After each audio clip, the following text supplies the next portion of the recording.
ఏలూరు జిల్లా పోలవరం మండలంలోని అటవీ శాఖ సిబ్బంది అక్రమాలకు తెరలేపారు. నిషేధిత ప్రాంతాల్లో టూరిజం పేరుతో భారీ అవినీతికి పాల్పడుతోంది. సిబ్బంది అక్రమంగా నిర్మాణాలు చేపడుతోంది.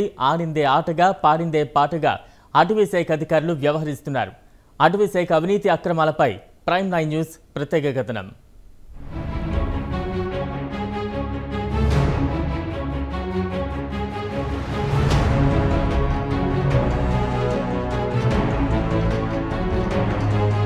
అటవీ శాఖ సిబ్బంది పోలవరం మండలంలో ఎకో టూరిజం పేరుతో అక్రమాలకు పాల్పడుతోంది. పోలవరం ప్రాజెక్టు నిర్మాణం చేపట్టిన తర్వాత పాపికొండలు అభయారణ్యాన్ని జాతీయ పార్కుగా ప్రకటించింది ప్రభుత్వం. పోలవరం ముంపు గ్రామాలను తరలించి వారికి బుట్టాయిగూడెం, జీలుగుమిల్లి మండలంలో పునరావాసం కల్పించారు. అప్పట్నుంచి పాపికొండల జాతీయ పార్కులోకి ఎవ్వరూ సంచరించకుండా ఎటువంటి అనుమతులు లేవు. కానీ నిబంధనలకు విరుద్ధంగా పోలవరం రేంజ్ ఆఫీసర్ అక్కడ ఎకో టూరిజం నడపాలని ప్రయత్నించగా అప్పటి సీసీఎఫ్ఓ ఇది నిబంధనలకు విరుద్ధమని అనుమతి ఇవ్వలేదు. కానీ ఆ అధికారి బదిలీ అనంతరం జిల్లాల విభజన జరిగిన తర్వాత పోలవరం రేంజ్ అధికారి అక్రమ మార్గంలో ఈ ఎకో టూరిజాన్ని ఏర్పాటు చేశారు. టూరిజం పేరుతో కోట్ల రూపాయల ప్రభుత్వ ధనాన్ని ఖర్చు చేసి వృధా చేశారు. కమ్యూనిటీ బేస్డ్ ఎకో టూరిజం నడపాలంటే స్థానికంగా అక్కడ నివాసం ఉంటున్న గిరిజనులచే నడిపించాలి. కానీ అక్కడ ముంపు గ్రామస్తులు వెళ్లిపోయిన తర్వాత ఎవరుంటారని, ఎకో టూరిజాన్ని ఎలా నిర్మించారనేది ప్రశ్న. పోలవరం ప్రాజెక్టు నేషనల్ పార్కు పేరుతోటి ఈ రోజున ఫారెస్ట్ అధికారులు పెద్ద మొత్తంలో దందాలు చేస్తున్నట్టు ఆంధ్రప్రదేశ్ గిరిజన సంఘం దృష్టికి వచ్చింది. ఈ రోజున అక్కడ సిరివాక ప్రాంతం గిరిజనులకి అక్కడ కాటేజ్ నిర్వహణ చూసేటప్పటికి వాళ్ళ వంటలు కానీ వచ్చిన సిబ్బంది కానీ చూసుకోవాలి. కానీ ఈ రోజున ఆ కాటేజ్లోని సిరివాక ప్రాంతాలని ఈ రోజు జీలుగుమిల్లి మండలంలో నిరసన గ్రామాలుగా వచ్చేసారు. కానీ ఇప్పుడు ఆ పేరుతో ఫారెస్ట్ అధికారులు, గార్డులు, వాచర్లు, కింద స్థాయి ఉద్యోగులతో కాటేజీలోని పనులు చేయిస్తూ అక్కడ వంటలు, వార్పులు, సేవలు చేయించే పరిస్థితులు ఈ రోజున అక్కడ నేషనల్ పార్కులు ఏర్పడింది. దీన్ని తీవ్రంగా ఆంధ్రప్రదేశ్ గిరిజన సంఘంగా ఖండిస్తున్నాం. టూరిజాన్ని సిరివాక గ్రామస్తులు నడుపుతున్నట్లు అధికారులు వెల్లడిస్తున్నారు. కానీ సిరివాక గ్రామానికి జీలుగుమిల్లి మండలంలో పునరావాసం కల్పించారు.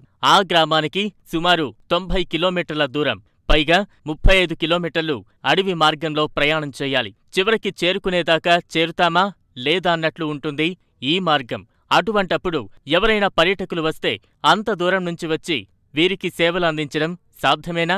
అటవీ శాఖకు స్థానిక ఆదివాసీలపై అంత ప్రేమ ఉంటే ఐటీడీఏ ఆధ్వర్యంలో మాజీ ముఖ్యమంత్రి రాజశేఖర్ రెడ్డి చేతుల మీదుగా ప్రారంభమైన కాటేజీలు నడపొచ్చు. కానీ అవి వృధాగా విడిచిపెట్టి కేవలం డబ్బులు దండుకోవడానికే ఎకో టూరిజం పేరుతో అనవసరమైన నిర్మాణాలు చేపట్టి ఇందుకోసం పెద్ద పెద్ద వృక్షాలు తొలగించి కట్టడం ఎంతవరకు సబబని గిరిజన సంఘాల నాయకులు, ఫారెస్ట్ అధికారులను ప్రశ్నిస్తున్నారు.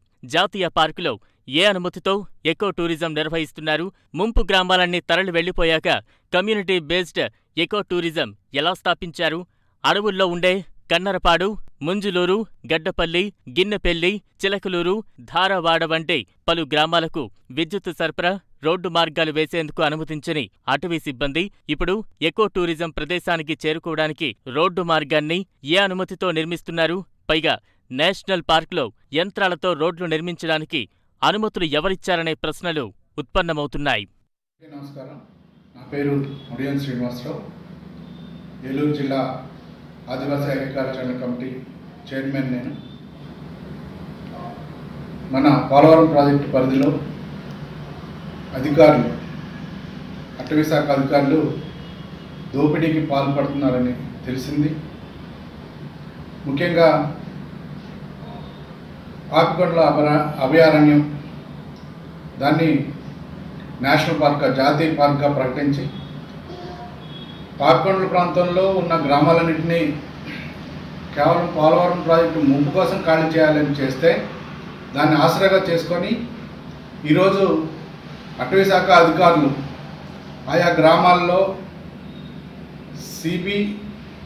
సిబిటి అంటే ఈకో టూరిజం పేరుతో, సిబిఈటి పేరుతో అక్కడ దోచుకుంటున్నారు.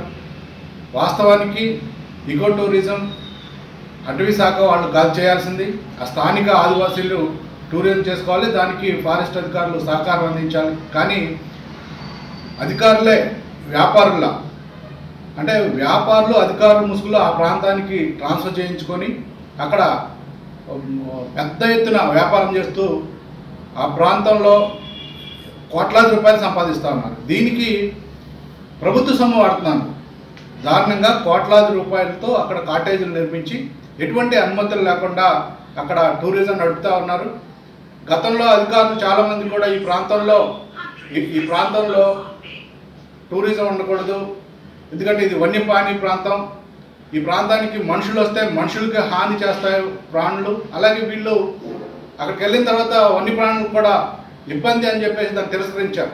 ఎకో టూరిజానికి ఎంత ఖర్చు చేశారు, సంవత్సర ఆదాయం ఎంత వస్తుంది, రోడ్ల నిర్మాణానికి ఎంత ఖర్చు చేశారో ప్రకటించాలని గిరిజన సంఘాలు డిమాండ్ చేస్తున్నాయి. ప్రస్తుతమున్న రేంజ్ అధికారి దీర్ఘకాలంగా ఇక్కడే పనిచేస్తూ ఇలాంటి అక్రమాలకు పాల్పడుతున్నాడు. అవసరం లేకపోయినా వన్యప్రాణులు నీరు తాగడానికి కాలువల పక్కన నీటి కుంటలు, చెక్ డ్యాంలు నిర్మించి డబ్బులు దండుకుంటున్నాడు.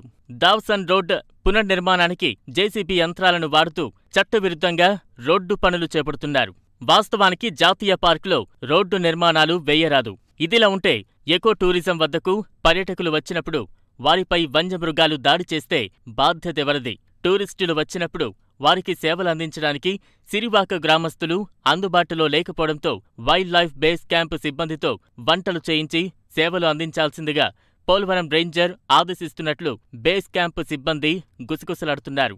ముంపు గ్రామాలు తరలిపోవడంతో అక్కడున్న జీడిమామిడి తోటల ఫలసాయాన్ని కూడా రేంజర్ అక్రమంగా తరలిస్తున్నాడని విమర్శలొస్తున్నాయి. ఇలా పలు చట్ట వ్యతిరేక కార్యక్రమాలకు పాల్పడుతున్న అటవీ సిబ్బందిపై చర్యలు తీసుకోవాలని డిమాండ్ చేస్తున్నారు గ్రామస్తులు.